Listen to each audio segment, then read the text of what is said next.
শুধু পড়াশোনার ক্ষেত্রেই ১০০% নম্বর পাওয়াটা গুরুত্বপূর্ণ নয়। ছেলে মেয়েদের সার্বিক বিকাশ গুরুত্বপূর্ণ। তাই ছেলে মেয়েদের সার্বিক বিকাশের জন্য শিক্ষা দিয়ে গড়ে তুলতে হবে, কারণ তাদের কাছেই দেশের ভবিষ্যৎ।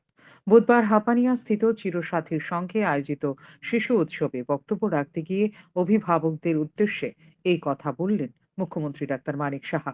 তিনি প্রদীপ প্রজ্বলন করে শিশু উৎসবের শুভ উদ্বোধন করে আরো বলেন, ছেলে মেয়েদের মধ্যে থেকে আমিত্ব বের করে আনতে হবে, তাকে সবাইকে নিয়ে চলতে হবে বলে শিক্ষা দিয়ে তুলতে হবে। তাহলে সমাজের চেহারা বদলে যাবে। মুখ্যমন্ত্রী অভিভাবকদের উদ্দেশ্যে আরো বলেন, ছেলে মেয়েদের মধ্যে দেশাত্মবোধ জাগ্রত করতে হবে, পরিবারের সংস্কার দিয়ে তাকে বড় করে তুলতে হবে। মুখ্যমন্ত্রী বলেন, দীর্ঘ ৫০০ বছরে যে সংস্কৃতি লুপ্ত হয়ে গিয়েছিল, সেটা গত ২২শে জানুয়ারি প্রধানমন্ত্রী নরেন্দ্র মোদীর নেতৃত্বে রাম মন্দির প্রতিষ্ঠার মধ্য দিয়ে ফিরে পেয়েছে দেশবাসী। যে অযোধ্যার মধ্যে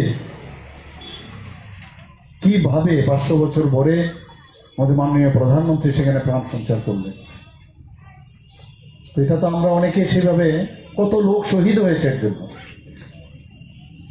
কিন্তু কাজটা তো হলো আলটিমেটলি।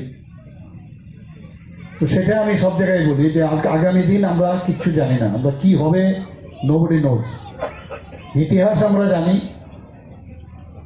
বর্তমান আমরা জানি, কিন্তু ভবিষ্যৎ আমরা জানি না।